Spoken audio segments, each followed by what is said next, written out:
अमरावती जिल्हा स्त्री रुग्णालयातील नवजात शिशु कक्षाला लागलेल्या भीषण आगीवर काँग्रेस खासदार बळवंत वानखडे यांनी तीव्र प्रतिक्रिया दिली आहे। निष्पाप नवजात बालकांचा मृत्यू होणं ही अत्यंत गंभीर आणि दुर्दैवी घटना असल्याचं त्यांनी म्हटलंय। रुग्णालयातील अग्निसुरक्षा व्यवस्था कार्यरत होती का, प्रशासनाने आवश्यक खबरदारी घेतली होती का, याची सखोल चौकशी झाली पाहिजे अशी मागणी वानखडे यांनी केली आहे। दोषी आढळणाऱ्यांवर केवळ प्रशासकीय कारवाई न करता सदोष मनुष्यवधाचा गुन्हा दाखल करावा अशी ठाम भूमिका त्यांनी मांडली आहे। अतिशय दुर्दैवी ही घटना आहे। सर्वांचे मन सुन्न झाले आहे। यापूर्वीही 2023 ला अशाच प्रकारची घटना झाली होती। त्यामध्ये जीवितहानी झाली नाही, पण या घटनेत 3 बालक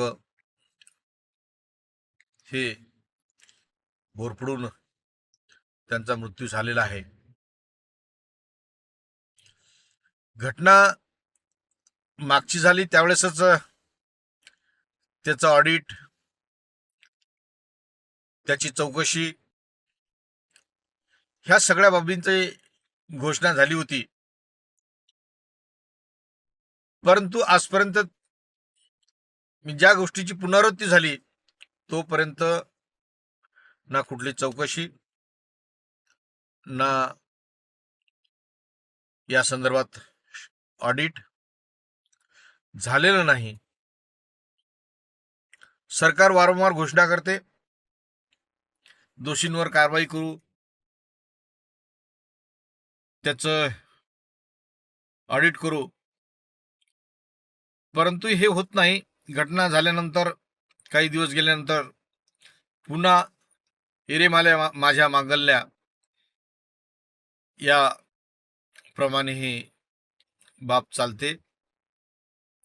आज या घटनेत जे दोषी असतील त्यांच्यावर मनुष्यवधाचे गुन्हे दाखल झाले पाहिजेत।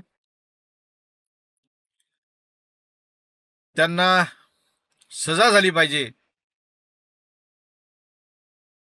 प्रशासनानं तर अतिशय दुर्दम्य असं दुर्लक्ष आहे, पण शासनही यास तेवढा जबाबदार आहे। शासनाच्या जाहिराती आणि घोषणा यावर आज शासन चालत आहे, म्हणून ह्या अशा पुन्हा घटना घडू नये। कारण अनेक ठिकाणी, अनेक शासकीय रुग्णालयात आपल्याला अशी दुरावस्था पाहायला मिळेल। म्हणून शासनानं कुठेतरी कठोर पावलं उचलले पाहिजेत आणि सामान्य जनतेला न्याय दिला पाहिजे।